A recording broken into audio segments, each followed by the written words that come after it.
Hello, everybody, and welcome to another episode of The Healing Home. I'm your host, Michelle, and today I'm excited just like all other days, but I'm very excited to be bringing in Ola Wolny to The Healing Home because I first came across Ola's work about a year ago, was introduced to her through my fiance, but then was re-listening to some of her episodes on Aeon Byte, Gnostic Radio, and just was like, I have to talk to this woman. I have to get to know her more. I have to pick her brain because there's so many things that resonate deeply with me about her research and what she's into.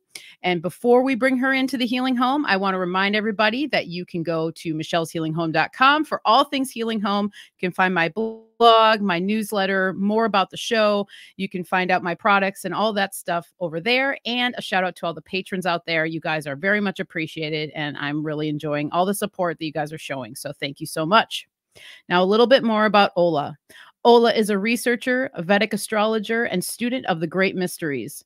Through her project Self-Mastery Quest, she helps others reclaim their power and sovereignty by, quote, bringing back the sacred wisdom about our true potential, creation abilities, and dormant capabilities. Ola resides in northern Norway and offers consultations, webinars, and courses based in ancient astrology, numerology, and feminine alchemical teachings. So without further ado, please help me in welcoming Ola to the stream. Hi, Ola. Hello and good night, everybody, and good night to you, Michelle. Good night, good evening, maybe better. Well, I don't know if I can live up to that introduction tonight. I'll do my best. Oh my God, do I have shoes to fill in? Big boots. Oh, yes. No, I am not. I have no doubt that you can fill the shoes. After hearing you talk and listening to many of your interviews and stuff, I mean, it's why I wanted to bring you in here because you have so many awesome, wise insights that you've made. And I resonate with a lot of them. So I really am just excited to get to know you better, pick your brain a little bit more, and, you know, see where some of our ideas overlap, because I have a feeling that there's going to be some crossover. Absolutely, and I'm really excited. I'm always excited to share these things because this is such an amazing time that we are living in right now. And by that I mean it in, I think, all sorts of ways, because you know, I don't want to dive in right into it right now, but the times we are living in, the end times, not something that we should be worried about, something that we should be excited about, because the end refers to the end of the world, end of the matrix, end of the world as we know it, which is obviously not in the context of the matrix, this is not the most benevolent place. And that is something that maybe we'll explore later today. But the wisdom that I try to share and bring back, something that I've been exposed to, something that I've come across not only by background, but also throughout my travels and, of course, subsequent research as well. I like to look into things and kind of dig a little bit deeper. So you see probably the difference in my case, is that I didn't narrow myself to one area, in that including astrology, that including, because astrology, of course, the code of the matrix. Anybody that knows me, I do not propagate astrology in any other capacity other than that being the code of the matrix, and so is numerology and any other code. But these are the kind of teachings that are coming right now to the surface, and the alchemical teachings, deeply felt by many women that are waking up to something. Perhaps they don't know exactly what it is, but certainly something is starting to show up for them. And that's pretty much where I live. That's what I love to do, and that's what I cultivate and practice or follow myself. This is not, I am not speaking just as a sort of researcher. I don't even like that word. I need to scrape that word, because it kind of suggests, very scientific, mind-based approach, which is precisely what I speak against. So but yeah, there is a bit of a background on me, which is probably pulling me back onto that logical path, so probably provides some good balance, because of course by background I am an engineer. I come from oil and gas, so I do apply probably a fair dose of skepticism and sort of due diligence before I come up with something. So bit of a mix of approaches. Yeah, I love that. And I like the reevaluation of the term researcher. Perhaps experiencer is like more accurate, even for anyone who might even consider themselves a researcher. Because even if you are researching something, in my opinion, you're not really learning it until you actually kind of experience it, or you sink into some other way where you're integrating the information that you're researching into your own life, and almost like being like the mad scientist, mad alchemist who's like, no, I pulled this in and it actually resonates, and I'm seeing changes by pulling in this research or whatever, that I'm doing. And that's when I think the real work starts to happen. And I sense that about you. And I feel as though, as I said backstage, it's like the things and subjects I've looked into, my fiance is researching as well. He's a symbologist himself and a graphic designer, and has really opened up this whole kind of concept that something like Venus and something like the center of the world is actually more connected than we might be told, from basic research that we know of, and that the feminine is the original source. And it always was that, it always will be that, but we've kind of been counteracted into believing that it's not, right? Absolutely. And so when did you really start to make these connections? Because I brought up Venus, but I want to preface what we go into by, I heard you speak about the moon on Ambite, and how the moon has been inserted, and it's kind of like a false luminary, and that Venus is actually what we should be focusing on. And as soon as you said it, it was like this deep resonance went through my body and was like, oh God, she's totally right. And it was like right away, I just felt it so deeply. And so I kind of want to just get started in that area. And if you could talk about when you had this epiphany and what that was like for you and how it felt. Right. Oh my God, where do I even start? So I would probably for a second go back to the whole notion of research, because you see, there is research and research. There are academics out there. There are scientists out there doing research for decades and still kind of chasing their own tails. So there is only so much that we can explore, and that where we can arrive with that purely scientific kind of view. And I unfortunately, you kind of have to agree probably at some point that in order to really have a breakthrough, in order to really connect certain things, the consciousness needs to come in. So as in there is that kind of level of I don't know, the inner voice, the voice from the soul, or you may as well compare that to the last 4 years, right? Like, where did you read, in which book, or where on Google did you read that the pandemic was fake? Well, you didn't read it in any book. You just knew it, right? You just felt it, like you were able to connect the dots.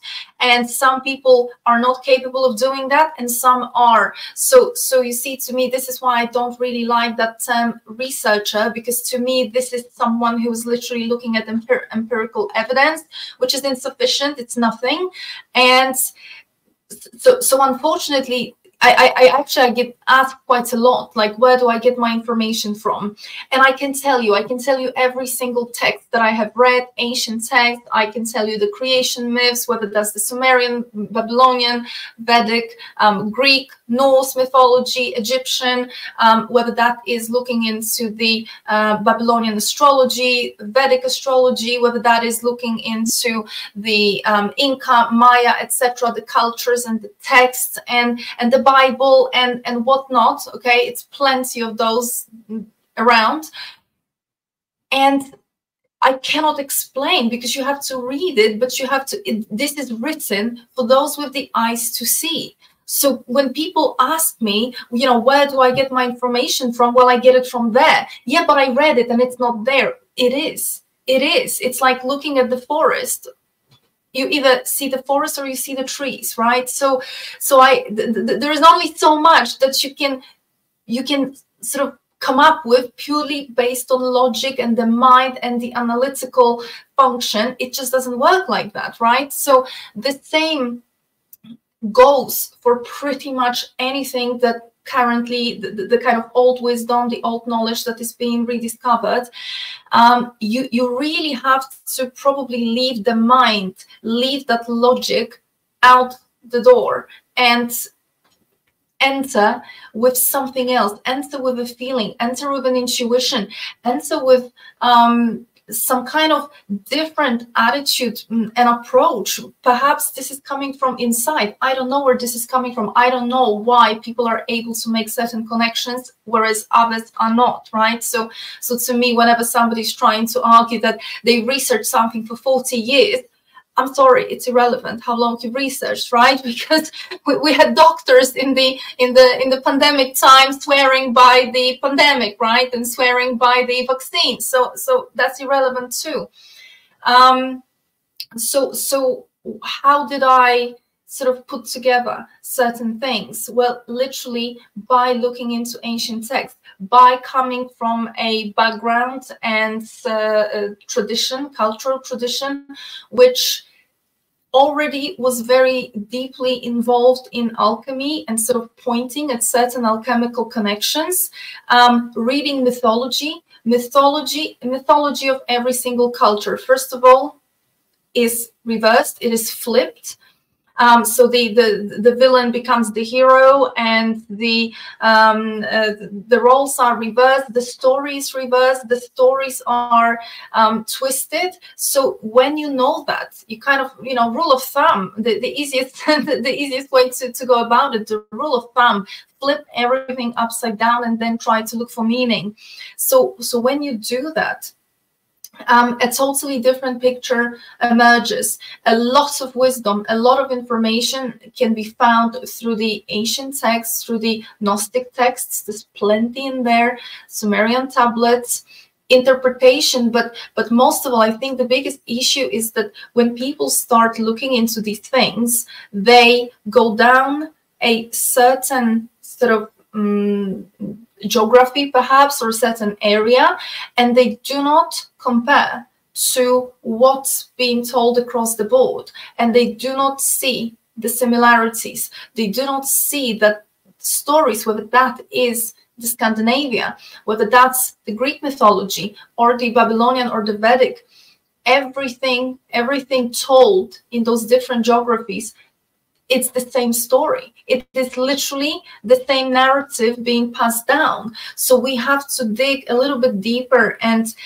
this is what I always say, part of the reasons why people do not understand or are not able to read those texts and understand that in-depth meaning is because these texts, sacred texts, are written with 7 levels of sort of, they are coded on 7 levels. And those levels include, you know, gematria, sacred geometry, biology, astrology, astrotheology, eschatology, and of course, feminine alchemy, because feminine alchemy, which is what we're probably going to dive into deeper tonight, feminine alchemy is not a notion, it is not a philosophy, it is literally the tradition, the original tradition, which predates shamanism. Everything evolved from feminine alchemy. The Gnostic text, the Bible, the stories in the Bible, including the virgin birth, etc., these are deeply alchemical accounts. If you don't understand the alchemical meaning, you will never be able to interpret the story. So you kind of have to know that there are these levels to those texts, and you need to be able to read them, you know, not literally, because they're not even serve at that level. So this is pretty much, if you like, this is the technique or the mechanics of how can you actually get the eyes to see a little bit deeper and start making those connections. Yes, I love that. And you're totally right. Meant for eyes to see, and meant for those with eyes to see. And that is basically kind of like the world we're living in. And I love that you brought up the inversion of everything. And that's kind of how I go through this realm, is knowing that whatever I hear in the mainstream or whatever it is, that typically it's flipped on its head. And once you do that, things start to make sense. And I think when you do that flip, that's when you start to develop the eyes to see. And I think that, yep. And I think that's where it gets lost in translation for a lot of people, because, you know, even to their defense, it's like, it's not for everyone. This information, in my opinion, isn't for everyone, because I feel like, yeah, we don't like our human brains on the human level like that, where we're at. I hate to say Normieville, but it's like we like live in Normieville. It's just like whatever. And then you kind of step out of Normieville, but you're still meandering through it. And I just think that certain people don't have the capacity, because they literally haven't even had the experience yet, that's going to allow them to unlock these secrets within what's given to us. Yeah, absolutely. And it pretty much comes down to the level of programming, level of conditioning.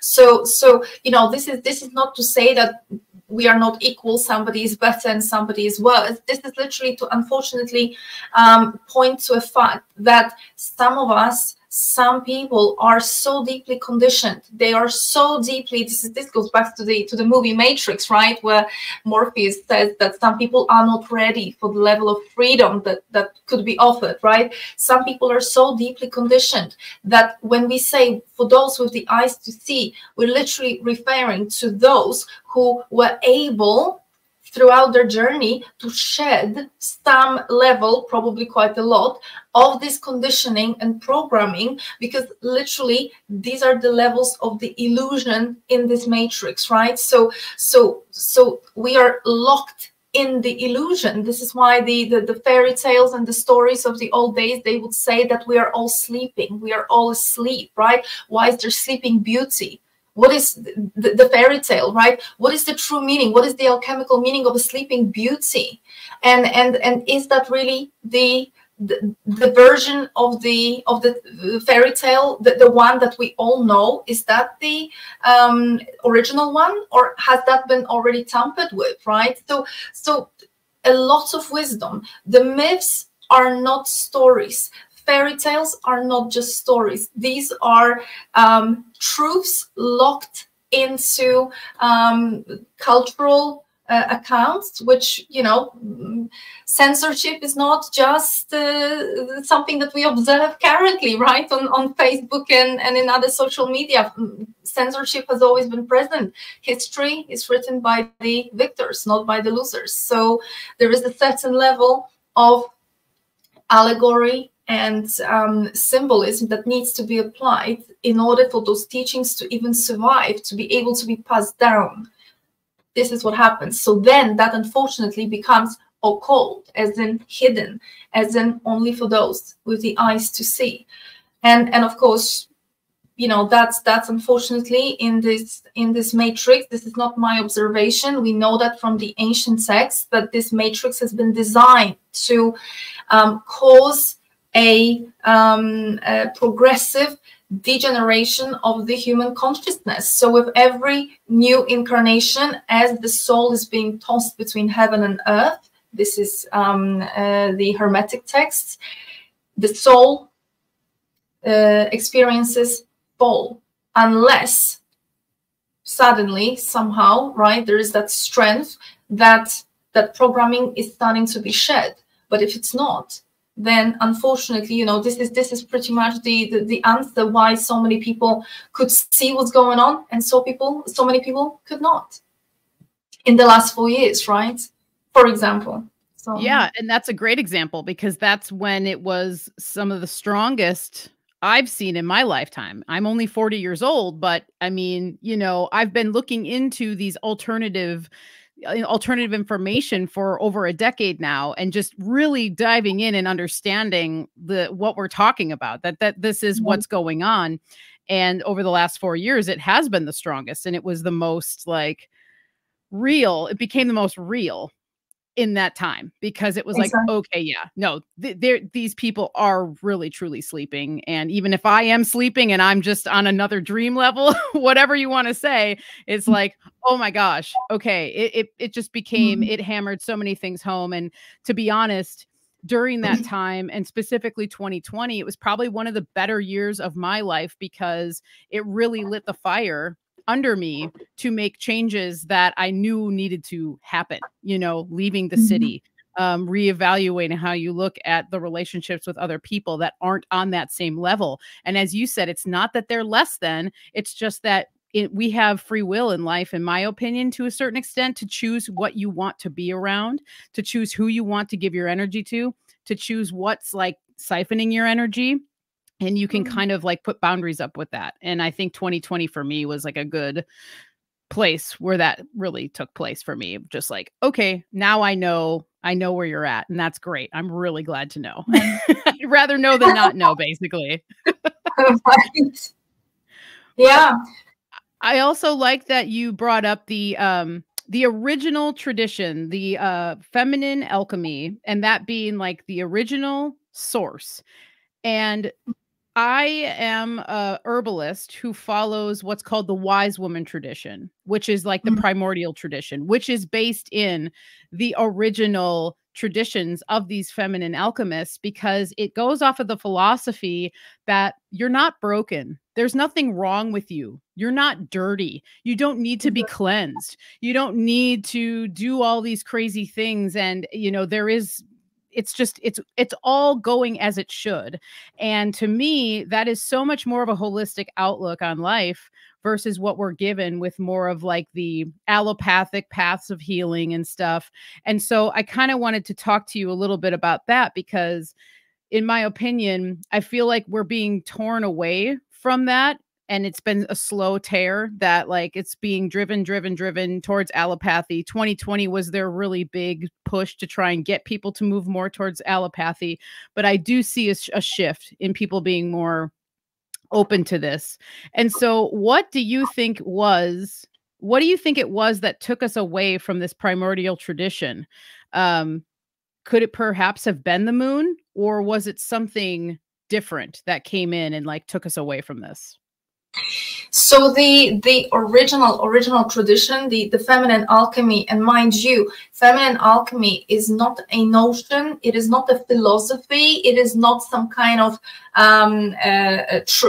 cult like we have now, right? Like New Age, or it's none of that. It is not a philosophy that can be followed or not.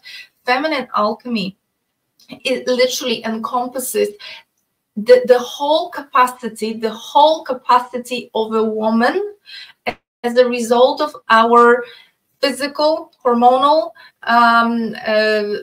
energetic, spiritual, emotional construct. So right now in the current era, you know, the closest that maybe women can relate to or can sort of come up with when I talk about feminine alchemy, well, they say, okay, so I guess this is about childbirth, right? This is about maybe menstruation and childbirth.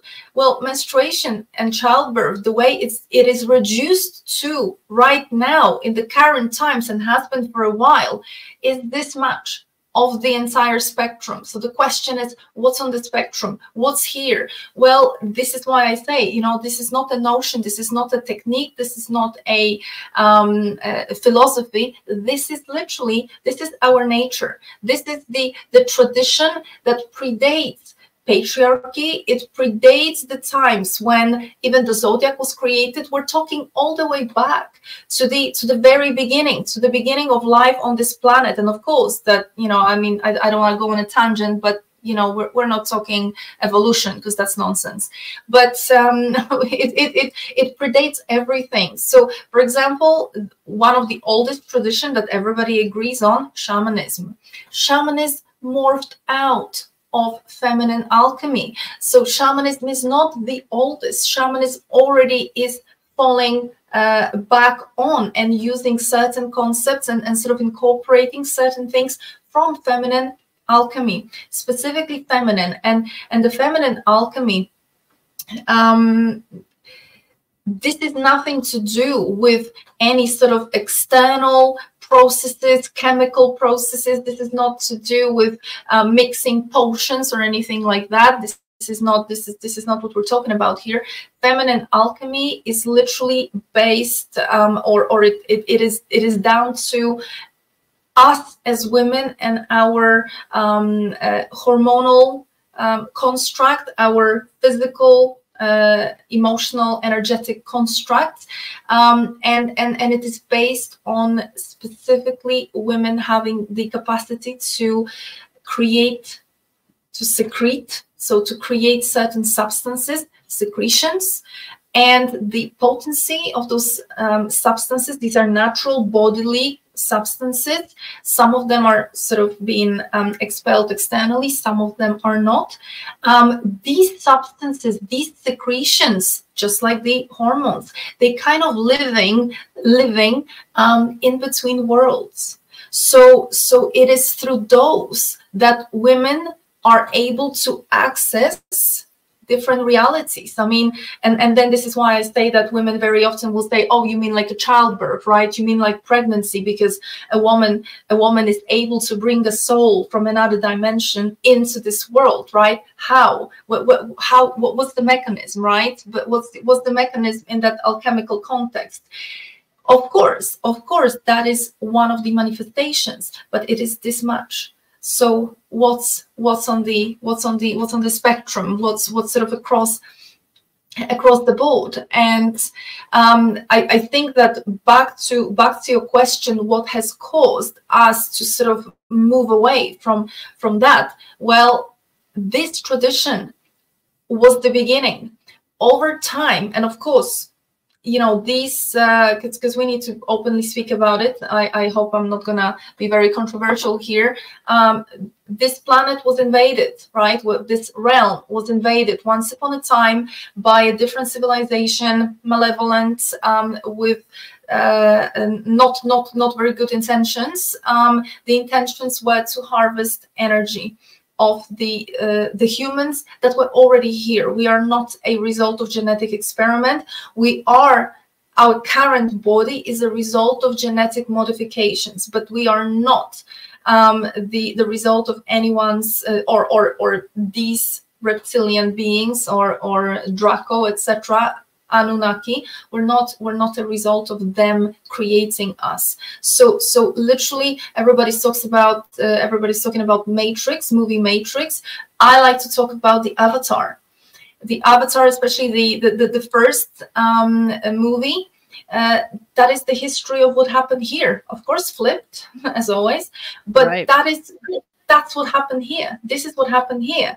So at some point, these beings come here, and over time, you know, they see that, okay, women or females of this planet, literally our energetic construct mirrors the energetic construct of the planet, of this realm, which is the tree of life, okay, which is a connection to the upper kingdom, to the sort of realm, or if you like, to the cosmic womb. We are we found ourselves in the middle kingdom, mythologically known as the middle kingdom. So here on earth, and we are also connected to the womb of the earth, so the lower kingdom. So this is how the tree, the sort of structure, energetic structure of the tree is built. And they've realized that as long as a woman is connected across those three kingdoms. Why? Because these connections basically guarantee us being able to bring in and birth, materialize into this reality anything that we want, anything. So they know that as long as a woman is connected like that, they will not be able to create control mechanism. They will not be able to enslave us. They will not be able to use us for food, right? For energetic food. So of course, what happens first is they go after those connections. They break those connections in a woman. So now woman becomes disconnected, and that disconnect is ultimately, it lies at the very center, at the epicenter of the reason why this world has unfortunately sort of transitioned into this farm. Okay, so this is what happened. It happened over time, and of course, like you say, does the moon play a part here? Yes, it does. We know from the from Vedas, from the Vedic texts, we know from Babylonian creation myth, we know that around 10,000-12,000 years ago, this matrix, the firmament, was put in place. This matrix was created using very advanced technology. I have no idea how does this technology works. It is extremely advanced, but it is so advanced that it literally has the capacity, and that's what it did, to change energetic structure of constellations, energetic imprint of the planets. So those celestial bodies are being now pulled into the web, the zodiac, in order to exert influence upon this plane, upon humans. And this is part of that harvesting machine. So you see, this is why numerology works. All those things based on codes.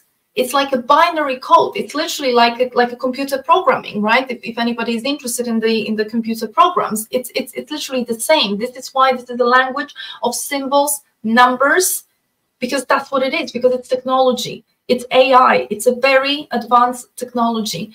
And in that process, we have been sort of driven out of our element over time. There were things that were sort of done physically, but there were also things that were done in a much more subtle way, which is through conditioning. So in a way, it's almost like our choice. We walked right into it. You see, back in the day, archaeology, variety of accounts, historical accounts, prove that before we had patriarchy, I'm not going to call it matriarchy, because that would be an abuse, but we had civilization for tens of thousands or hundreds of thousands of years based on reverence to the feminine. Reverence, and I call it specifically, I don't want to call it matriarchy, I want to call it reverence to the feminine, to the womb. So we cultivated and worshipped the fact that life comes from the womb, and the womb happens to be in a woman. Okay, so I don't want to, please do not mistake it for worship of a woman or goddesses, because that is misinterpretation. It was reverence to the feminine. And then these gods, these fake gods, false gods, what do? They come in and they flip, they manage to flip even that. So even though we may on daily basis observe creation being feminine and birthing being feminine, people bought into a creator god, a male god. Everything flipped, right? And then the programming continue in variety of forms. So this is what drove us originally. And of course, you know, they played with our DNA. They switched off parts of our DNA. These days, it's called junk DNA. I mean, come on, we all know that there is no junk. There's nothing in our body that doesn't serve a purpose, right? There are things that have been engineered and modified and perhaps switched off in the process, of course, for a certain reason. But this is not this is not an accident. Something happened here. So absolutely, the moon shows up around the time the moon is placed into position. It is a fake construct, as in it is not a natural satellite. It is placed into position around the time when the firmament is created, when the zodiac is put in place. And the moon, you see, if you had been following the teachings and the accounts of the ancient civilizations talking about the Venus, or you would actually see how much references, how much attention is given to Venus. And specifically, what do they say about the star, the planet Venus? It's not even in the ancient accounts, it's not even called a planet, it's called a star. So civilizations in the past were very connected to Venus. You got to ask yourself, but why? And then, interesting, because at the time when the false gods, the archons, right, the ones that took over control, when they are creating this construct under which we later find ourselves and become controlled, they on purpose choose and pick and create and design and engineer moon to be very much in its movement, in certain connotations, to be mimicking Venus, so that over time the attention and the reverence is shifted. You know, it takes just few generations to wipe out wisdom. So the attention is being diverted from Venus to the moon. The moon, and I know I'm going to upset some people probably out there, but the moon is not feminine. Okay, it's a lie. It's a lie. And if you look to the ancient accounts, not first search on the internet, but a little bit deeper, okay? If you do Google search, you will never get to this level of information, because Google and even a little bit of digging will still show you what the official narrative wants you to know. So we have to go much deeper. We have to go much deeper, and we have to have eyes to see. So the moon has never, in no culture has it been feminine. It has always been, if anything, masculine. Okay, you can see that even through astrology and through mythology. So the moon has always been masculine, and the sun has been feminine. So they even flipped that, right? Because now probably if you sort of refer to the sun, or if you even in astrology, in that kind of context, the sun is very often deemed masculine. It's incorrect. The sun is another portal. It's not masculine. It cannot be masculine. So there's been a very precise engineering done around a lot of concepts and a lot of programming to kind of really make us buy into certain narrative, because if we buy into that, then we feed it with energy, which is precisely how this realm works. Yes, I love this. That's such a great explanation. Thank you for running through it all. And I'm so glad there's so many points that are coming through for me, but I'm so glad you went to the moon being masculine and the sun actually maybe perhaps being feminine, because my friend Ben Balderson brought this to my attention a few years ago because he's a heathen and he practices, heathenism, and he is very well versed in the Norse mythologies and stuff, and told me about these things, and I was like, oh my god, that makes so much sense. And then also to me it makes a lot of sense that that would be the case, because I do feel as though this primordial feminine age was from the north. It is like a northern study. It's like the center is, in my opinion, the north. So it would make sense to me that they would view the moon perhaps as masculine and not feminine. And so it kind of like brings that to me. And I feel like the moon was probably what brought the patriarchy in. And then if it really was masculine, they were seeing it for what it was. It's like something happened here. This is some sort of masculine thing that is pulling us away from this primordial mother tradition that we had for so long. And I feel like that to me makes a lot of sense. And I also think, and here I am, I've had a newsletter that's run for about 3 years, and it's the full moon offering newsletter, because I've always have had reverence for the moon. And so that's the other thing too, where when I've started listening to you talk about this stuff, it's helping me in all sorts of ways, like reevaluating my relationship with this, and which is always a good thing. And I always just like try and be a perpetual student, because there is always stuff that comes through that is going to make you think, and you should be able to question it. And so for me with the moon too, it's like us as women, we're told that our menstrual cycles are guided by the moon, so that in and of itself is another thing that throws us off of our natural rhythm potentially. And so I wanted to talk to you a little bit about that, because one of the questions I thought of is like, if this is the false luminary that we're talking about, how does this affect us on a menstrual level? And are we supposed to be then following Venus when we are dealing with our menstrual cycle? And I think that too, this whole moon connection to it could perhaps be, it might be, it definitely is.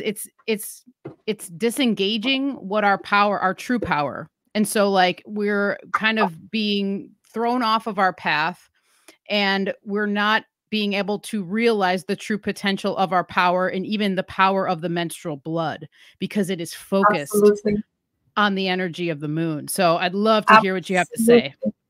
Oh my God, this is such a big topic. We will be here forever now. But I think what we have to, I'm just gonna take you a little bit, a few steps back before I dive into this, and please pull me back if I forget. But we kind of have to understand that what's been done here is by design. Everything here is by design. Nothing here accidentally fit together. So what I mean by that, I mean that when about 12,000 years ago, when the firmament was created and the moon was brought in, there was a very specific reason for that, which is the archons, the false gods. They were creating the farm for harvesting energy. They were creating specifically, so everything was here obviously by design, and they knew, like I've mentioned, they knew that as long as women are connected the way we are, think about the Avatar, right? If people watch the Avatar, the first movie, I haven't even watched any other, but in the first movie, the Navi people, they are really connected to the planet, right? And literally even the symbology, in what way are they connected? That they are connecting to Awa, the tree of life. Shocking, right? Again, the tree of life shows up everywhere. They are connecting, and they can hear the voices of the ancestors. And where are they? Oh, they are in the underworld. Interesting. So you see, there's so much truths that are being smuggled into in that movie. There's so much that they revealed and confirmed through that movie. So there is obviously this sort of ecosystem, if you like, in which we used to thrive, we used to operate like that. This is pretty much the kind of environment that these archons have met when they came here. So their agenda from the beginning was to make sure that that ecosystem is destroyed, that those connections are destroyed, because only in that landscape they were able to bring in the kind of control and usher in the kind of agenda, the narrative that they wanted. They wouldn't be able to manipulate anybody here unless the connection that a woman had with the upper kingdom and the lower kingdom, with the cosmic womb and the womb of the earth, unless that was severed, it wouldn't be possible. So of course the moon is being now brought in, and the moon is one of the control mechanisms that is literally streaming, broadcasting frequencies onto our third eye, onto our pineal gland. So part of this programming, conditioning, and also part of the conditioning and limitations that are being streamed upon us under the zodiac mechanism, that is literally being streamed from the moon. So I'm not saying that the whole influence is ascribed to the moon, because of course everybody who knows astrology, they know there are different planets. That's not what I'm talking about. I'm talking about the mechanics, as in literally streaming is coming from the moon. Okay, so the moon, when that attention, especially of women who are, just due to our biological, physiological, energetic design, we happen to be the ones that can make or break this matrix. Okay, men have their function, but it's a different function. This is not a sort of competition here. Okay, this is not about that. But specifically, when the women start worshiping the moon, when this cunning plan works and the attention is diverted onto the moon, and women start believing that their cycles are linked to the moon, and that the moon is benevolent because the moon dictates the length of the pregnancy and the length and the sort of the menstruation, right? The so many days of the cycle, etc. That is not the original design of this world. Okay, all that is being mimicked. It's being mimicked, and not only being mimicked, because the moon indeed mimics pregnancy from Venus. Okay, and I will tell you in a minute where in Venus we can find the pregnancy duration. But the menstruation, even the word menstruation, which is obviously connected to mens, the moon. Okay, so that is not being mimicked from Venus, because originally we were not designed to be menstruating 13 times a year. That is a matrix intervention, because think about it even in the context of the nature. Okay, which mammals our size, and I know that we're humans, but I'm just talking nature here, which animals our size, more or less our size, are able to procreate and have, you know, a child once a year, but that sort of cycle of potential to become pregnant repeats 13 times a year? Which mammal? None. Wow. Okay, maybe they played with some monkeys, so maybe there is a bit of that going on there, although even that withdrew.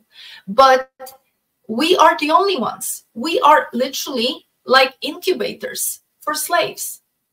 Okay, so our womb, because everything goes down to the womb. Remember, connection to the galactic womb, connection to the earth womb, and a woman. And the Holy Grail, right? Holy Grail is the womb of the alchemical woman. It is not a separate vessel. It will never be dug up from anywhere. The Holy Grail is the womb of a woman. So as long as the womb is compromised, as long as the womb is kept in a state of sacrifice, the alchemy is blocked. A woman will not be able to reconnect to her alchemical nature. And hence, the archons were safe, right? So they were not in danger, because a woman that reconnects to that alchemy, and mind you, this is exactly why back in the day, women were persecuted. Witches were burned at the stake. For what? Well, actually not for mixing potions or, you know, making healing medicine. No, they were burned for this. And a witch is not a description of an old, ugly woman.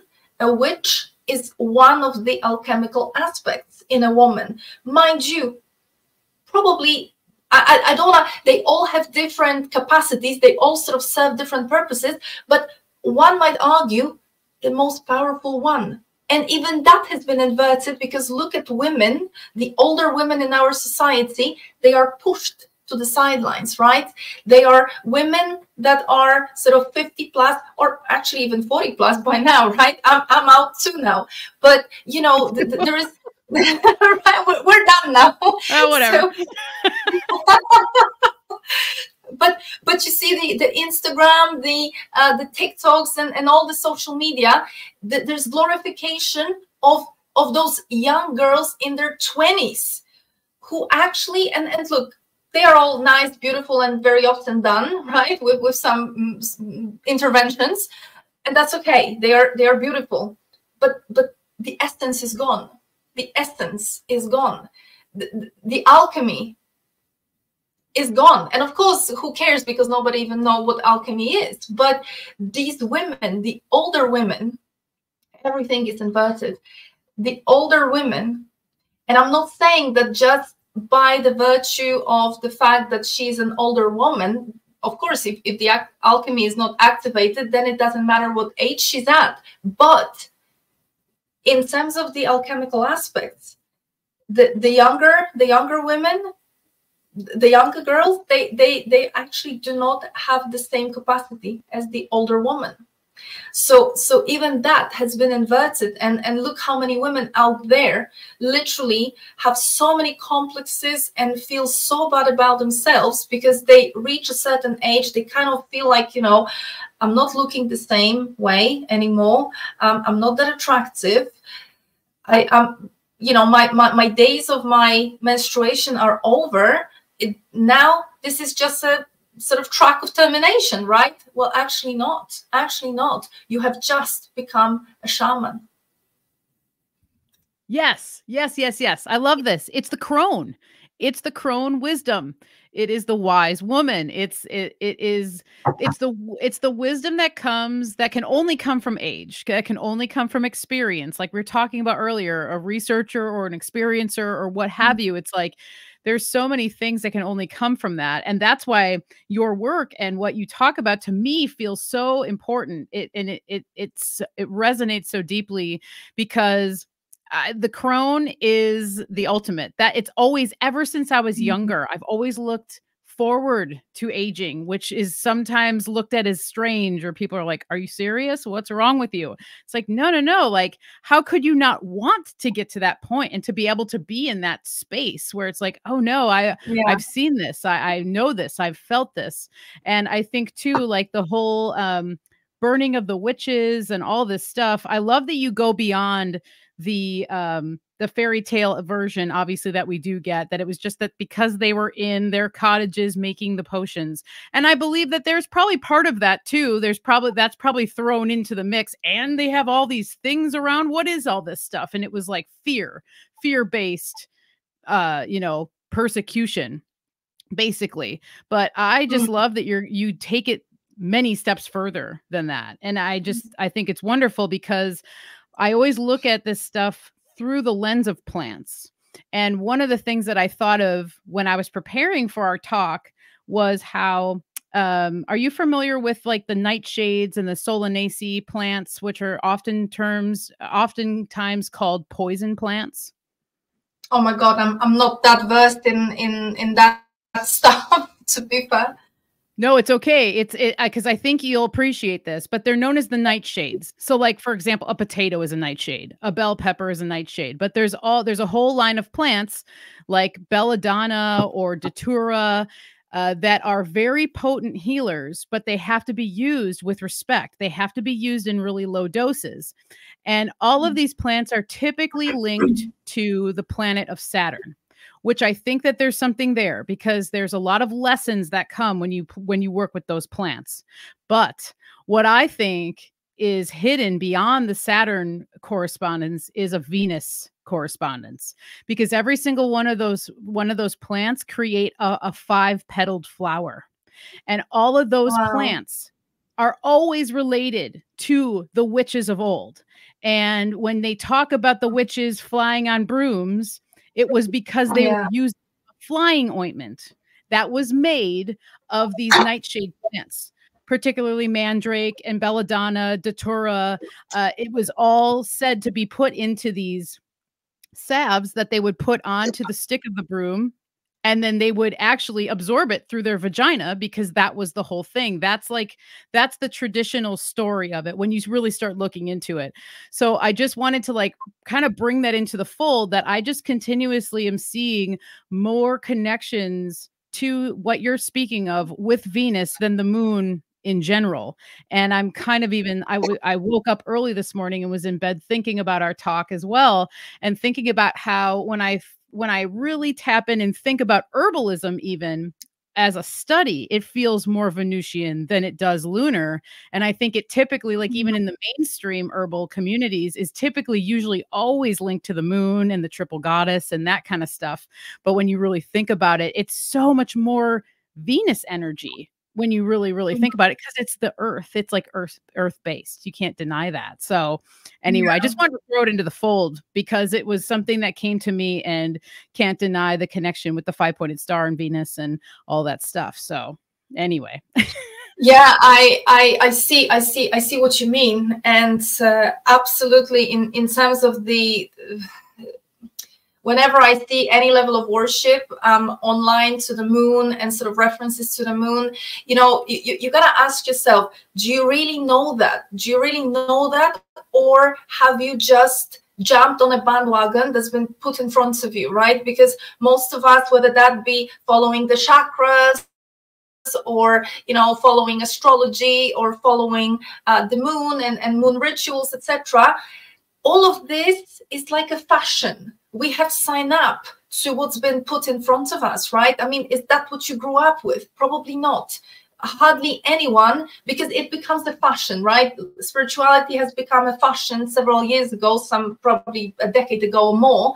And now it's just fashionable to be having crystals and to be wearing something and to be doing rituals and lighting candles and all that. And it's like, but do you really feel it, or are you just going through the motions? And have you ever stopped yourself to even question what you're doing? And has that even had any effect in your life? You're just going through the motions, right? So I might actually surprise you here, because when you make those references to the herbalism and using sort of certain plants and them having certain effects, well, from the feminine alchemy perspective, when those secretions, not plants, not any extracts or essences, not any oils, our natural feminine secretions, when they have the potency, because this is where the alchemy comes in, okay? Without the potency, it's just chemistry, it's just hormones and just going through the process, yeah? But when they have the potency, that is what's responsible for the things that you're describing. So it is not that the flying witch on a broomstick, the broomstick, and mind you, how far is it from the broomstick to a staff? Yeah. Yes. What's the symbology of a staff? Why did the witches, and later, guess what? The kings, right? Interesting, because the kings, they would have also held, I forgot what's that called, when a king's hold that insignia of power. It's also like a staff. That's the masculine sort of hijacking something that's deeply feminine, because they know that these are not symbols of power, because the feminine doesn't involve herself in the power. This is not the goal. However, they can see the effect. They can see the potency in those things. And of course, the staff being to sort of, on one hand, it is the link to the tree of life, Axis Mundi, yeah, the tree of life. But it is more than that, because with a staff, why a woman? Why women would have a staff? The staff was a symbol, and I have to go a little bit deeper into, in a second, into the three aspects of alchemy. The staff is very much linked to a element used in weaving, when you're weaving and sort of making a thread, weaving. It's called a distaff. So that is literally part of that. It's a very symbolic thing. You have to know alchemy to know what you're looking at. It is to do with weaving the web of life. It is to do with a woman being the weaver, right? The spider woman being the weaver of the web of life. What does that mean? Weaver of destiny. So in alchemy, feminine alchemy, and of course New Age hijacked everything and talks about it without understanding. We have those three aspects: virgin, mother or creator, and the shaman, the witch, the crone, yeah, the third one. These three alchemical aspects, they are very distinct. They are kind of responsible for different things, if you like. So they are used in a different context. But a woman, alchemical woman, they are not related to the age. They are just different aspects. And a woman, regardless of her age, whether she's 20 or 70, she always has access to all three, because each one of them is responsible for different sort of aspects, different things. I will briefly describe them. But of course, a minute ago, I did say that the older women, the witches, right? I did make that distinction. But I don't want you to think that you have to become 50 plus to be a witch, or to use the witch alchemical aspect, and when you are 15 or whatever, you are a virgin. No, these are alchemical aspects. It's just that certain aspects, perhaps women at a certain age embody them deeper, right? That there is a direct link. So of course the woman 50 plus embodies naturally, or whenever she stops menstruating, she naturally embodies the aspect of the witch. But she still, if she wants to have if she wants her secretions to be potent, to have that potency, she absolutely needs to maintain and continue to also be in her maiden, the virgin aspect, and the mother. Why? What's going on here? So the maiden / virgin aspect, this is the alchemy aspect that a woman would be taught, or a girl would be taught when she's growing up, right? So back in the day, in those I don't want to call it conscious cultures, but in the cultures of the past, where these teachings were cultivated amongst the Cathars, for example, or in the Eastern Europe, they kind of lived for quite a long time, up until even the 20th century. When a girl was brought up, she would have been taught to connect. She would have been taught, kind of guided, obviously not the same way as I'm describing this, because that would be barely engaging, but in a more of a sort of fairy tale-y way. She would be exposed to the teachings and to the connection with the upper kingdom and with the middle kingdom, connection to the nature. So she would be exposed to teachings and about portals, context of portals, and specifically linking to the energy of the stars and linking to the energy of Venus, linking and connecting to the galactic womb. So for example, I even remember that we used to have those stories in books that, you know, you would be kind of flipping pages and would be as children, where a little girl would be wearing a skirt or a dress and a little apron, and her mom would be telling her to catch the stars into her apron, which is, of course, you see how that beautifully, you know, this is the version for a child, right? For a 3-year-old, 5-year-old. This is a way to pass on the teaching of connecting to that energy, because the girl would be taught to fill her womb, of course, maybe not in those, not with this terminology, to fill up her womb, to fill up her apron, her vessel, with this magical energy. A girl, since she would be small, she would have been taught to protect it. She would have been taught that this is a magical vessel, thanks to which she can have whatever she wants in life. She would be taught respect to herself and self-love, so that when she grows up later and she gets to an age 18, 20, and she meets a guy who starts telling her nonsense, you know, about beautiful eyes, she just doesn't fall for it, right? Because she would have been brought up in a way where she loves herself, she chooses herself, she does not treat herself, right? She's not looking for external validation. She doesn't treat herself in that low vibrational way, which is prevalent pretty much right now. So what's the purpose of this?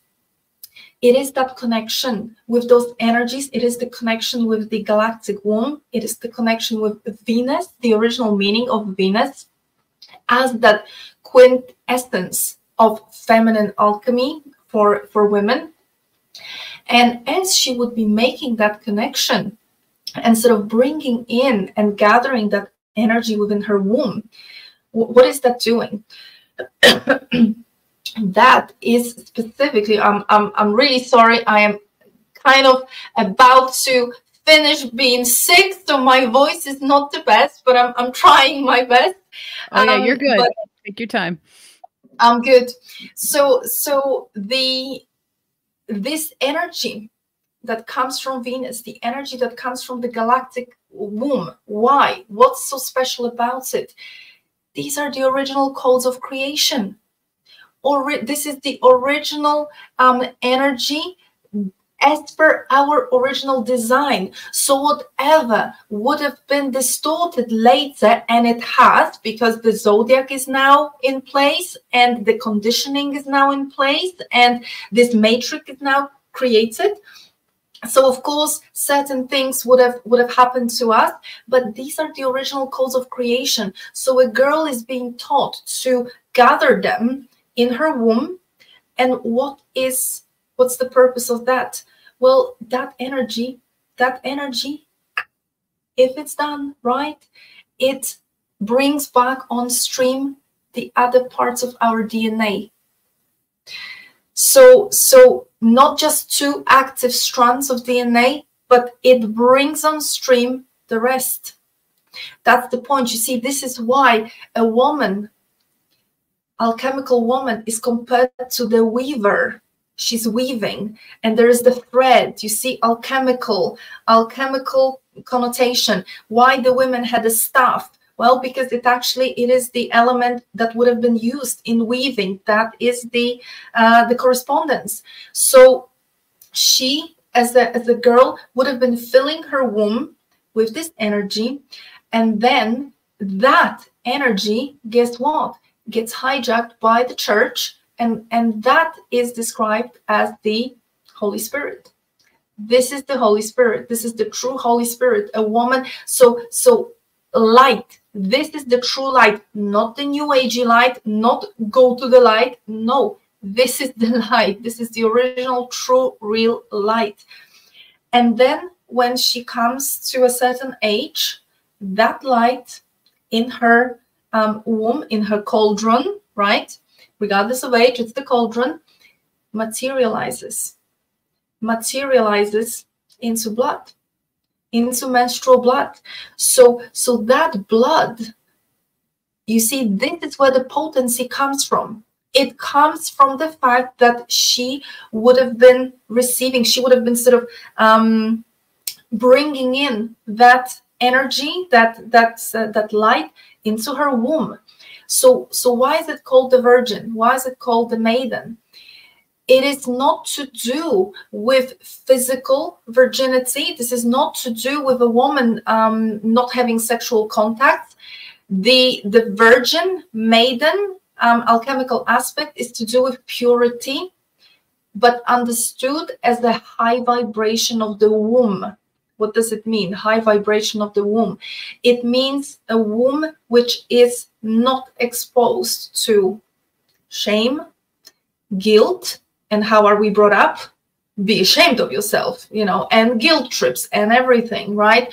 Oh, do not look down there because that is big sin, right? So we are totally disconnected from that part of us. We should be ashamed of our own naked body, right? So most of us grow up without even knowing what's the anatomy down there. And of course, high vibration of the womb also equals not engaging in low vibrational sexual activity. Low vibrational sexual activity, not none. Low vibrational meaning, well, promiscuity, right?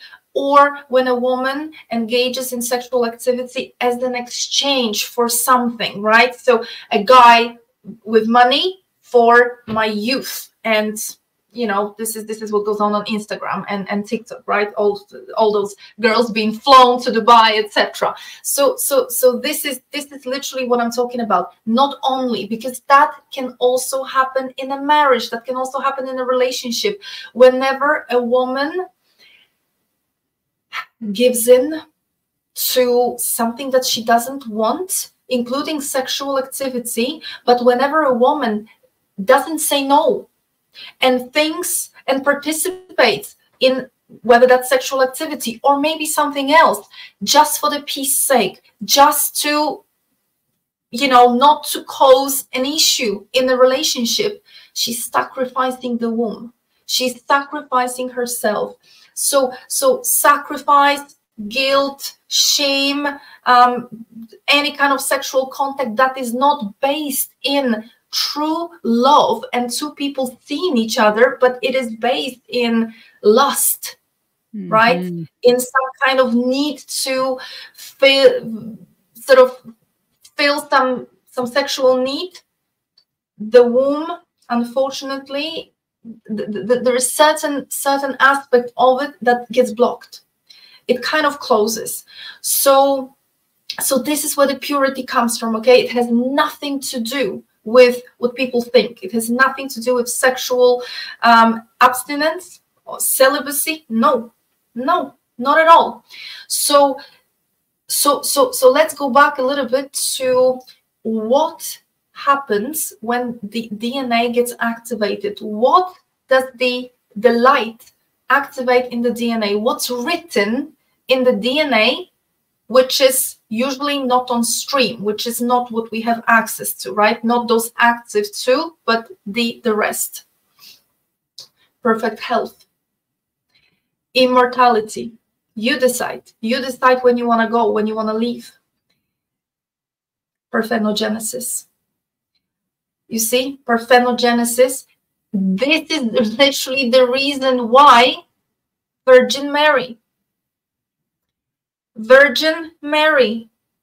is not a description of her physiological state or physical state. It is a description of an alchemical state in which she has been, which she accessed in order to conceive. Parthenogenesis is conception without participation of a male.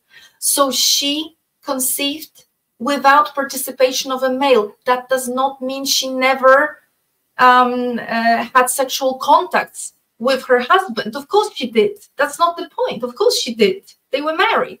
The point being is she did not conceive through him. She conceived herself.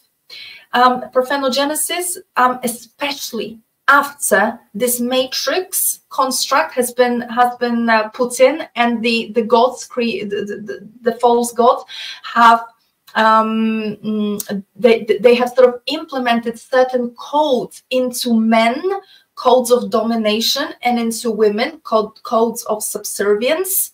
And this is the story of Eden, Adam and Eve. Okay, when they were kicked out of Eden, and the woman was told that she will be subservient to the man, and the man was told that he will rule over woman. This is an alchemical story of certain programming, conditioning, not out of just, you know, pop culture. No, it was literally written into our DNA. So those codes can be reversed through alchemy. And a woman, when a woman conceives without participation of a male, she conceives without that seed, right? Male seed, which already contains codes of domination. It just doesn't participate. So that creation is much more pure. That is the true meaning of Mary, Virgin Mary. Yeah, this is why also she's wearing, whenever she's portrayed in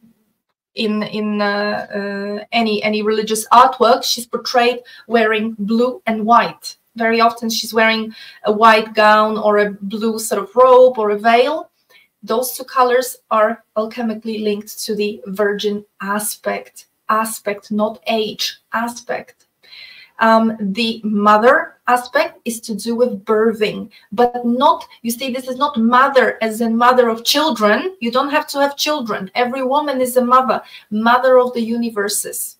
Mother as in ability to birth, ability to materialize what? Well, we will see what, anything, but this is the ability to materialize, as in bring it into this realm, into the middle world, because this is where we are, because energy or anything that we could be talking about exists only as a potential. It's just a potential until it is materialized. So the aspect of a mother or a creator, of which childbirth is just a little part of the spectrum, yeah? Ability to birth a child, but ability to birth other things as well. What, literally?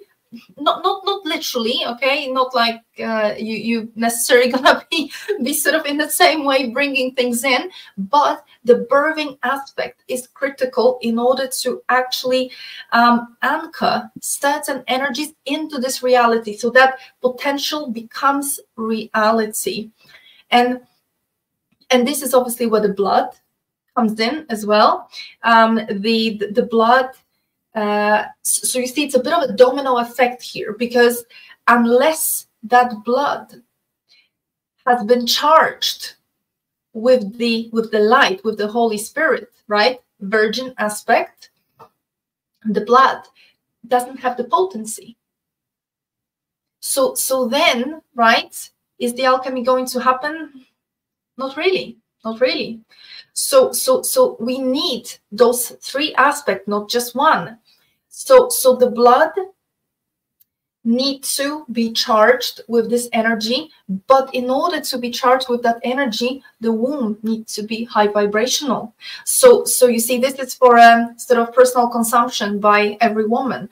You see, how is your womb? How are you living your life? Are you sacrificing? Are you giving, too much? A lot of us, right? We are being conditioned to be a good wife, a good mother, a good woman by giving, right? All the time there is this element of sacrifice. There is this. Why? Because, well, if people knew that an alchemical woman can literally bring in anything into this reality, which means money making, hustling, is obsolete. It's not necessary. These are the constructs of the matrix. That's why I said from the beginning that this matrix had to make sure that alchemy in women is eradicated, because otherwise, who would have bought into the idea of money? Who would have bought into the treadmill, running like a hamster on a wheel, right? So that you can pay, so that you can eat, so that you can sustain yourself. Well, if a woman can activate alchemy, she pulls, she connects to the field of unlimited potential. In the quantum physics, it is called the 0-point field. That is where the witch aspect comes in. The witch aspect, okay, not just a woman past her certain age. No, no, no, this is an alchemical aspect. A woman in her alchemical witch aspect enters the void. The word alchemy, alcheme, to enter, to pass through the void, as in to go beyond the visible light spectrum in which we are imprisoned in this matrix, and access something else. What is that something else? Think about it. The scientists tell us that this universe is built of something called dark energy, dark matter. They cannot really see it. We cannot see it, but we can mathematically derive it. We can prove mathematically, yeah, that both sides of the equation will make sense if we inject some kind of idea of dark matter, dark energy, but we cannot see it. Is it that we cannot see it, or we cannot perceive it?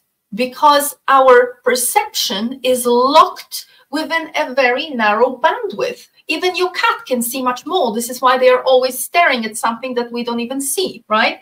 So there is something that's not available to our perception because we are being kept by frequency control. Literally, our pineal gland, which is an antenna, the capacity of it is severely reduced. So we only perceive so much. We do not perceive it all. So a woman, alchemically, in her witch aspect, she's able to contact what's outside of this matrix, literally. So a woman is able to, because this matrix is based on a limited number of scenarios, right? This matrix is, there is the determinism in this matrix.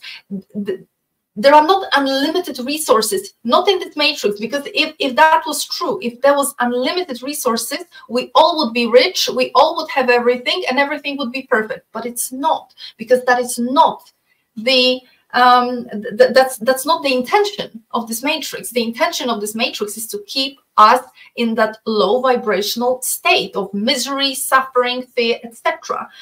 So where is this unlimited potential? We're not in the matrix, outside of it.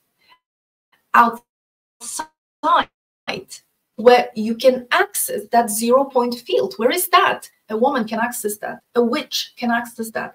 And literally, in her witch aspect, a woman transforms the reality, transforms lead into gold, but not as two elements, not a less noble into more noble, because nobody cares about that. This is again back to money, back to matrix. Lead as in lower vibrational energies into gold, into higher vibrational energies. The food of the gods, the fake gods, because they like what? They like fear, they like misery, they like wars, they like shame and anger, etc. Right? These are low vibrational states. A woman in her alchemy, in the witch aspect, she transforms those into high vibrational, into love, into empathy, into whatever, right? Happiness, etc., etc. But those ones are not compatible with the matrix. They are not compatible with what these archons are looking for. So when this reality becomes filled with the high vibrational energies, these archons cannot function here. This matrix cannot literally, it cannot operate. So the witches or women in using witch alchemical aspect, they dissolve the fabric of the matrix. They literally cause a collapse of this matrix by infusing this reality with a totally different energy. You see, there is a story. If I can explain that maybe a little bit more with a bit of this description. The story of the white buffalo calf woman, when she first time appeared to the Lakota people. When she first time appeared, two men, it was somewhere out away from the camp, two men were together from the tribe, and she appeared. She was naked. So one of those men, he showed reverence to her. He totally respected the privacy, and he sort of moved himself away. He looked away, and he let her know that he was there, so that she wouldn't be exposed. But the other man, the other one that was with him, well, he didn't do that. He was he sort of tried to take advantage of the situation. So he moved towards her, and the story says that she burned him down, or she turned him into black smoke or black ash, something like that. Very interesting, because this is going back to one of the most original versions of the story. She did not burn him down. She did not kill him. She did not do that. This is an alchemical interpretation. This is an alchemical sort of version of a woman using her witch aspect, which is of course connected to the color black, right? The white and the blue is the virgin, the red from the blood is the mother creator, and the black is the witch. This is why witches usually are portrayed wearing black robes or black hoodie, etc., right? Old women. So she used her black witch alchemical aspect to transform, to transmute low vibrational energy, lust in this man, yeah, lust and those kind of lower needs into something else, into higher. This is not magic. This is just a sort of symbolic representation of what went down. But you see, this is what witches do, or this is what a woman using the witch aspect can do. She transforms lead, low vibrational behaviors, low vibrational energies and states into gold. That's one of the things, not everything, but just to give you an idea. So as you can see, if we alchemically, if we can activate that alchemy, it's game over. It's game over. There is no, we're not gonna ever fix any problem here from within the matrix, as in demonstration are never going to do anything. Protest, that's not where we are operating. This is the age of Aquarius, okay, which is another alchemical story here, okay? Age of Aquarius. Aquarius, to begin with, is not a man. Of course, it's a woman. It's a woman holding a pitcher, yeah, holding a vessel, pouring water. That is obviously a very symbolic scene. If you look at the constellation Aquarius, what it looks like, it's a woman. It's a woman holding the Holy Grail, pouring water of life. So the pitcher, the vessel, is obviously a symbol of her womb. So the age of Aquarius is the time when the alchemical women return. That is the true meaning. And that time is now. We are literally standing at the gateway to Aquarius. This is why this wisdom is coming back. This is why, you know, it may sort of wake up in women. They may not exactly know what and how and where, but guided by the intuition.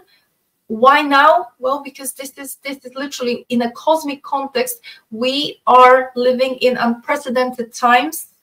Not just the age of Aquarius, the apocalypse.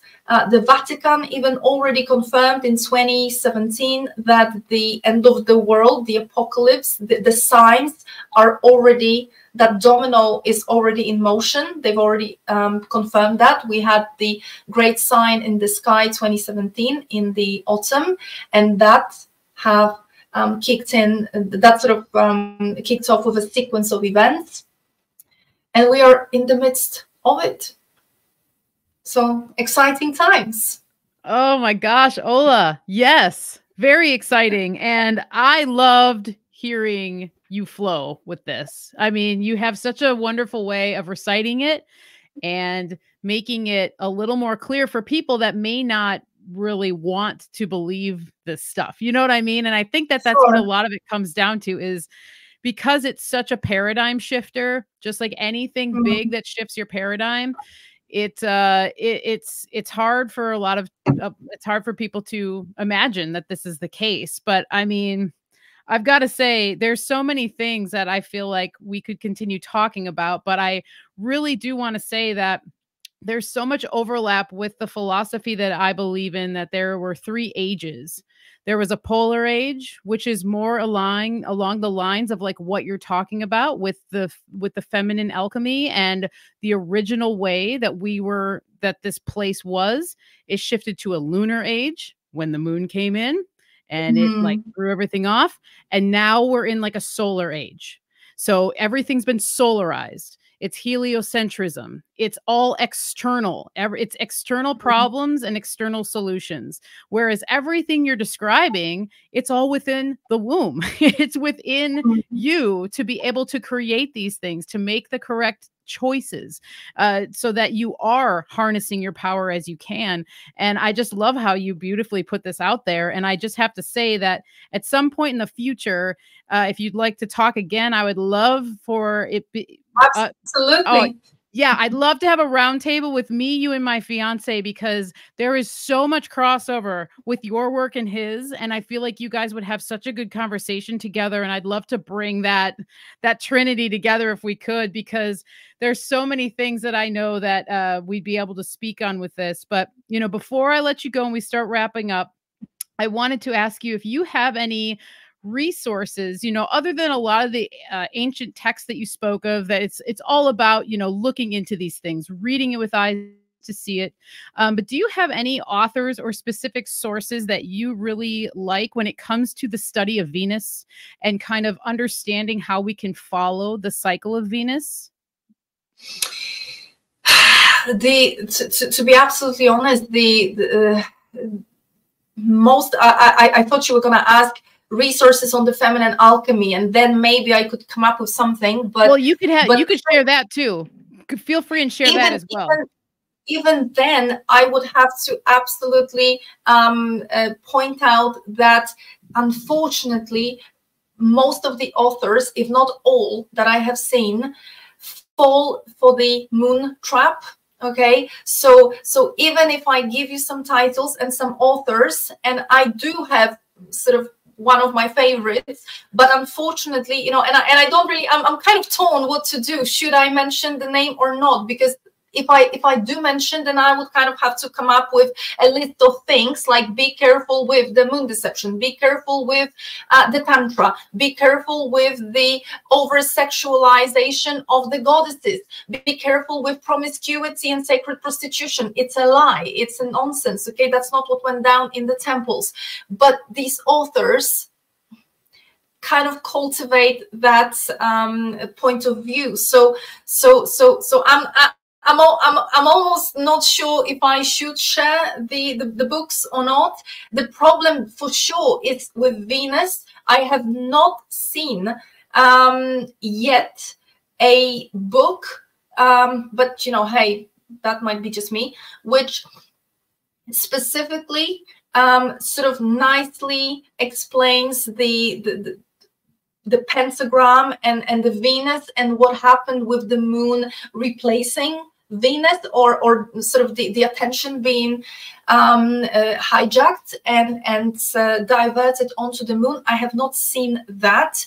Obviously, you know, I did study the ancient astrology, Babylonian astrology, Vedic astrology.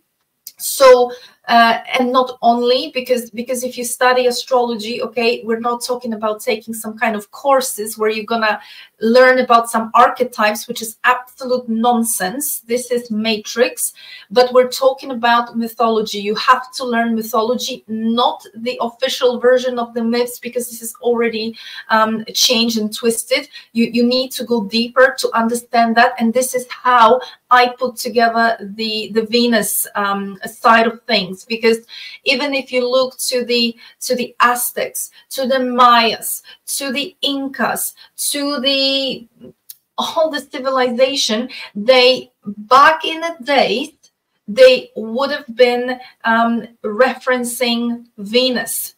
They would have been observing Venus.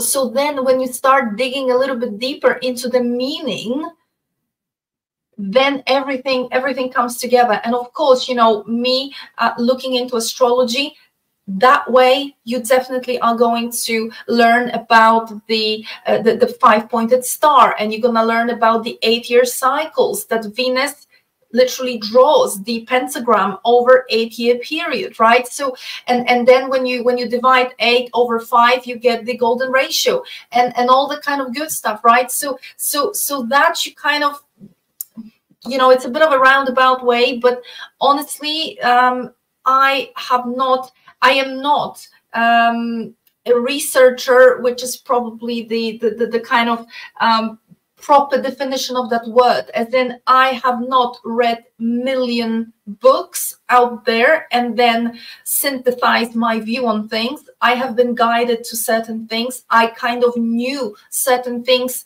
to begin with, and then I found an evidence for that, and that was a nice sort of way of doing it.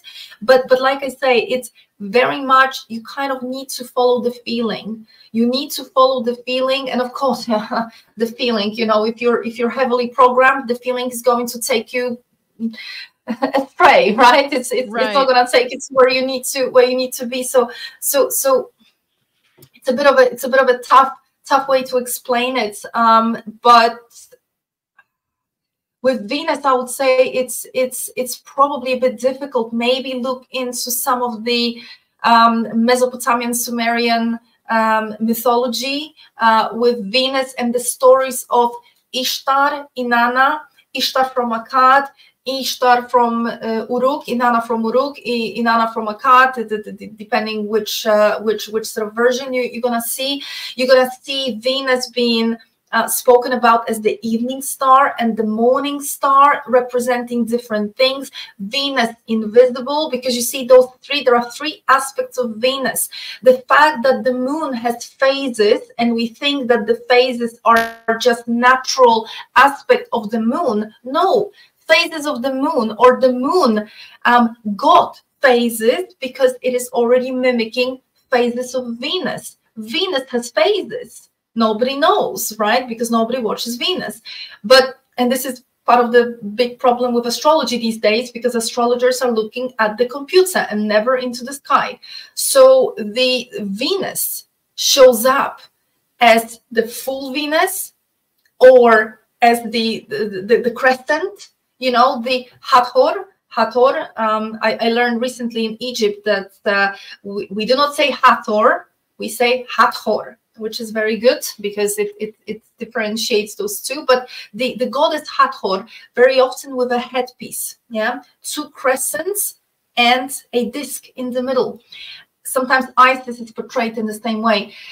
And we're being told in New Age all the time and in every book that this is the moon, crescent moon, because these are goddesses of fertility. So this is the moon because the moon rules women's fertility. No, the moon hijacked our fertility.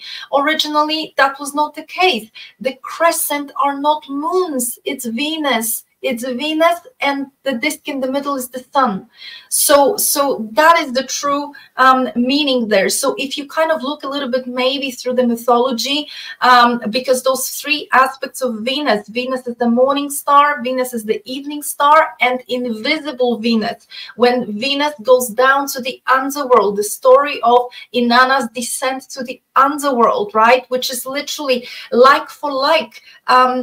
Also a celestial event to do with Venus, but not only. Inanna's descent to the underworld is linked to every woman's journey to the underworld, right? Which later, of course, gets mirrored in shamanism. Shamans travel to the other worlds and to the underworld. You see how all that is connected.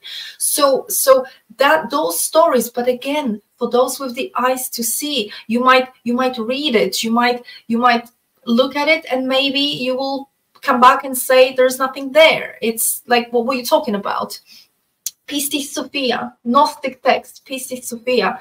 Read that one, and you will see the journey. Of course, Pistis Sophia is the embodiment in one interpretation, that's Venus, excuse me, falling from the 13th aeon into the 12th, and the 12 aeons being the zodiac. So you see all those things you're piecing together. Yeah, you're piecing together. You watch the movement of Venus in the sky. Why the witches of the past were connected to the symbol of pentagram. Is that a malevolent symbol? Absolutely not. Absolutely not. So those texts, and of course those three aspects of alchemy, the maiden, mother, and the witch, are linked to three of those phases of Venus. Venus is the morning star, the evening star, and invisible when she's in the underworld, right? When she's in the underworld, she's the witch. That's the invisible Venus, meaning she's actually too close to the sun. That's the astronomical explanation what's happening. But the way it's happening, she's literally kind of descending every day, lower and lower and lower, until she never shows up. She's in the underworld. So you see, it's in a kind of roundabout way. That's the best I can do. But hey, maybe somebody out there comes across, you know, a book or some kind of work which perfectly describes it. Yeah, no, that's great. That's a wise choice too, because, and I love that. And I had a feeling that it would be more of an answer like that, because even on my own accord of looking into books and other people that are doing this type of research, I mean, it's not there. And when I saw the books that are on Venus, it's all very new agey. It's all the new age rhetoric that you get. And it's like, yeah, that's not it. Like, that's not it either. So you're right. It does. It usually just comes down to studying these ancient texts and being able to decipher. But I appreciate you kind of pointing in specific directions on what to look at. And then specifically, I'm really interested in learning to follow the cycle of Venus much more and getting more in rhythm with that. And to me, that resonates a lot. And I feel like just by doing that, you will learn so much, just as you're saying, as those feelings come through and you start to resonate. So this is beautiful. Oh my gosh. So please, I want to give you the floor to let people know where they can find you. And if you have anything that you want to promote right now, go for it. And thank you again for being here. I really enjoyed our conversation. Oh my God, I had such an amazing time. Thank you so much. You really have to keep an eye on me next time, because I can just go on forever about those topics. But yes, if anybody is interested in learning a little bit more about specifically ancient astrology as the code of the matrix. So I will be explaining all of that in my next webinar on the 17th of March. So you can find that information at my website, www.selfmasteryquest.com, also on my Facebook. And another thing, I also have consultations if you're interested in perhaps having a one-on-one on the alchemy or on any other matrix code reading. I do not do readings in order to sort of plug you into the matrix code. I only do the readings in order to show you in what way the matrix code is trying to work in your life so that you do not give into it. It is actually we already are, like Michelle, I think you mentioned at the beginning that all this notion that we need healing. We do not need healing. We already are. We are not broken. There is nothing broken about us. We already are, every single one of us.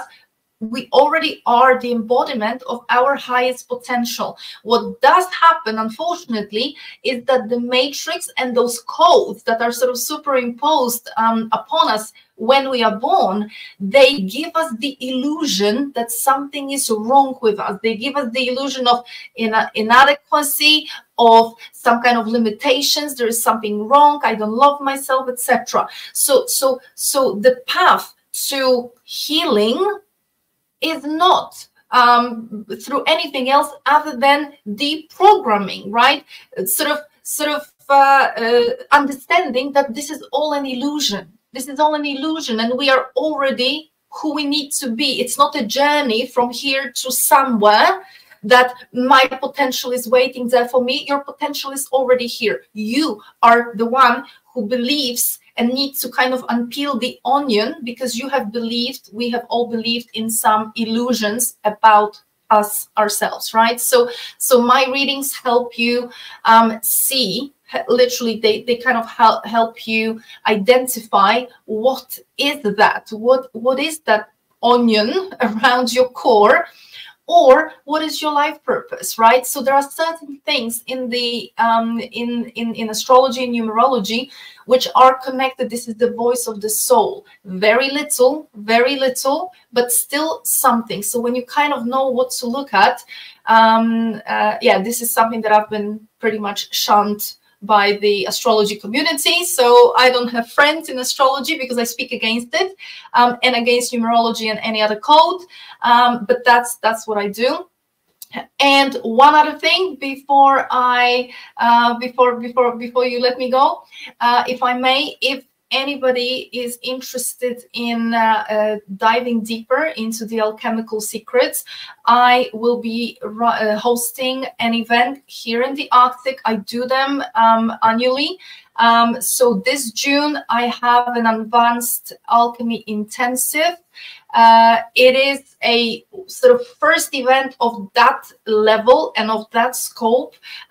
This one is specifically designed only for ladies, and the group is small, where I would like to take these teachings to like a really, really deep level, and not just on the theoretical side, but do certain things sort of, I don't want to say, because you see, these are personal experiences. You kind of have to go through it yourself, and no one can teach you how to create, right? Because then the creativity is killed. But I want to sort of, I want to introduce a bit of a practical side, because a lot of the times, you know, theory is great, but a lot of women are asking, you know, tell me specifically what to do. What are we talking about? How do I connect with this virgin aspect? How do I activate it? How do I activate with this mother aspect and the witch aspect? Tell me specifically, because it all makes sense to me. I'm really drawn to it, but I don't know what to do. So this event is exactly for that. So that's in June. Have a look at my website. The website for the events, I have literally just a few weeks ago divorced the events from the other side, and it is mysticalarcticjourneys.com. You can find all the information there. Oh, this is great. That sounds seriously right up my alley. That sounds like an amazing workshop. Can you say the website again that you attach that to? Mystical journeys? Mystical Arctic journeys. Okay. So here in the Arctic, Norway, in past the Arctic Circle, and please do not be afraid, because you would be very surprised. Just like I was surprised about the weather here. I imagined that, you know, this is just a land of ice and always frozen. It's not true, and summers here are absolutely amazing, not to mention the midnight sun, because we're gonna have midnight sun. Obviously in June we're gonna have midnight sun since the early May or late April, something like that. So if you fancy experiencing 24/7 daylight and sunlight, then that's the place to be. And on top of that, Lofoten, this area where I am inviting you to, it's home of the giant Eden trees, the petrified trees. So we will be looking at those energy centers. I mean, honestly, this place is where the veil is extremely thin. This is the place that I, you know, even though I'm not from here, my culture is different, my background is different, my geography is different, you know, where I come from, I'm used to certain weather and certain seasons, etc. This is not the case here. I cannot leave this place. I just fell in love. It is my home. It has transformed me. It has literally taken me on an amazing journey. And you know, a big chunk of what you're hearing from me today is a result of my journey here. And what I've been exposed to as a personal experience, and in a sort of context of being guided to certain things. So I can guarantee you that anybody coming here, because I've already hosted events in the past, and you might be surprised, but some of my past event attendees, I'm not kidding, they are moving here. And I'm not talking one person, I'm talking several people following the past events are moving here to this region. This is how strong this is. That is so amazing. That's so cool. I'm so happy for you to be on this path, because like I said, I enjoyed where our conversation went, and I didn't feel like I needed to rein you in at all. I wanted you to have the floor. That's the whole point of the show for me, is like, I invite guests on. So it's like, I want to hear what they have to say and then share it out there in the world. So I thought it was great, and I loved every moment of it. And I look forward to continuing following your work and learning more from you and speaking again at some time, because this is just, you're onto something. I got to say, it's pretty brilliant. I love it. I think it's great. So thank you so much for sharing your time. Pleasure. My pleasure. And absolutely, I would love the opportunity to share even more in the future. Awesome. Thank you, Ola. Have a really great rest of your evening. Thank you so much, everybody. Good night. All right. Bye-bye. All righty, everybody. Wow, that was so amazing and great. I'm so excited that I got to have Ola here in the Healing Home. Wow. I mean, I feel like I know there's so many directions that we can go into, and it'll be wonderful when we get to talk again at some other point. But for anyone who wants to stick around, I do have updates. If anyone wants to see those, I'll pull some slides up for you guys. And I encourage everybody to look into Ola's work. And she has multiple interviews online. She doesn't have a YouTube channel, but she's been interviewed by many other people. So just look into her and check it out. And even if some of this stuff triggered you, even if it didn't feel like, you know, what you might initially think, I encourage you to sit with it, because I'll say, I mean, with all the polar research and stuff that Mario has been doing over the last handful of years, all the connections he's been making, when I started bringing Ola's work to the table with him, he was like, oh my God, it's polar based. And I definitely 100% agree with that. And that is why I would love to have Ola and Mario speak together, because I think that there's so much crossover. But I really have been thinking about this deeply for the past few months, and it really makes a lot of sense to me. So before you just throw it out the window, I would just encourage you, if you had any inkling to follow what Ola was putting out there, just sit with it and really allow it to sink in for a second, because I really do think that there is some major keys to what's going on here in this realm that we can learn from through this information. So, as always, michelleshealinghome.com for all things healing home, as I said in the beginning of the episode. Thank you to all the patrons out there. You guys are awesome. As I always say, really appreciate all the support. Chance, Sarah G, Liam, Miri and Hank, Erica, Moonlander, Mary, Louie, Logan, Mickey, Doreen, Debbie, Natasha, Mary Beth, Nausicaa, Stephanie, Charlai, Peter, Elise and James, Rachel, Trisha, and Vanessa. Thank you so much. Really appreciate you guys. Patreon.com/The Healing Home for all things Patreon and Healing Home. A handbook for herbal and natural cat care is still available. It's going to be available for the foreseeable future. I'm going to be revising it, and I'm also going to be, making that revised version available for everybody as well. So you can find that on the website. Full Moon Offering newsletter. Speaking of the moon, as I said in our interview, I mean, this has been my go-to for, probably 3 or 4 years now of putting out the Full Moon Offering newsletter. Now, what I do want to say is that I don't think that the moon should just be like, we should just like, whatever, it means nothing, or there's no significance or whatever. There's significance in my opinion because it's here. And I think though it's our relationship with it and the esteem we put into it, or the expectations we have for it, is what makes the difference. And so my Full Moon Offering newsletter is available, and you can sign up for that on my website. Comes out once a month on the full moon. And who knows, as I'm learning more about this, I am starting to think about how can I incorporate this information and bring it into the fold in a way where it's going to still like make sense on a monthly level. What is Venus?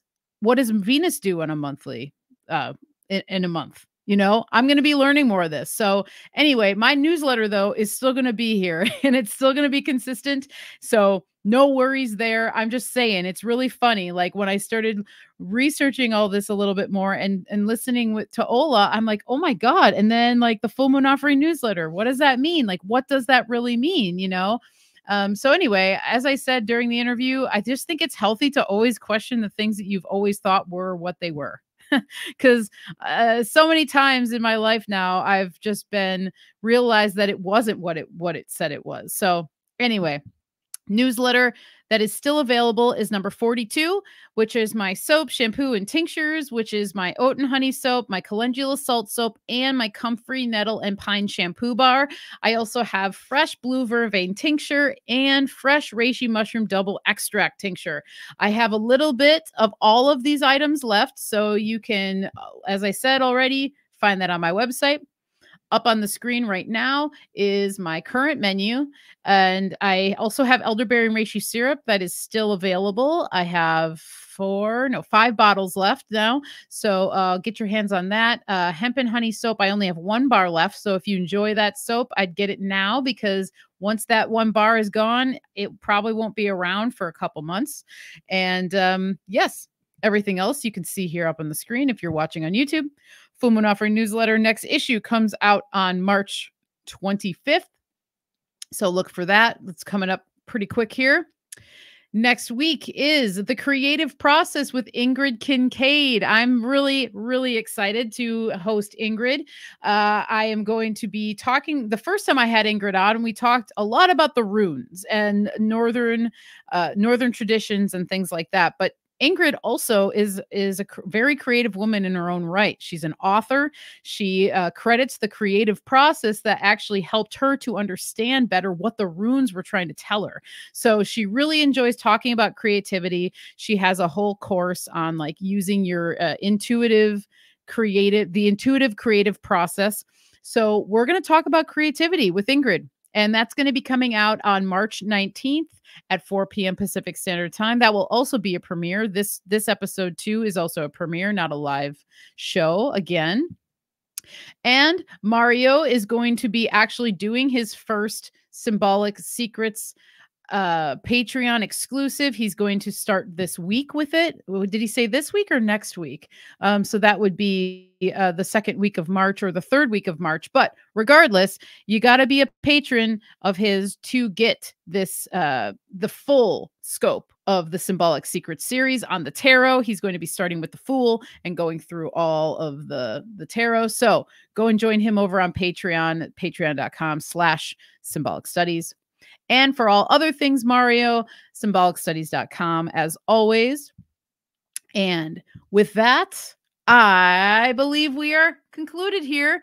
Thank you guys so much for being here. And I really loved this. I am so into researching this right now. And it has been part of my reevaluation of a handful of things with myself and the direction of what my focus is. And this right here, the idea that Venus is what we should be focused on as opposed to the moon, and that these feminine secrets, the feminine mysteries, the feminine alchemical process, whatever you want to call it, it really does speak to me on such a deep level, and things have been coming through for me that are validating this as well. And the whole connection with the polar tradition, I mean, I'm just like, whoa, there is something to be seen here. There's something to be felt here, and there's something to be understood on a deeper level. And, you know, I'm just excited for it. I really am. So thank you, everybody, for tuning in. Thank you for having an open mind. I hope you enjoyed it. I hope it brought some things to the table that made you think and make you want to learn more. Again, check out all of Ola's work. Her links to everything will be in the description down below this video. So until next time, take care out there, and we will see you soon. Cheers.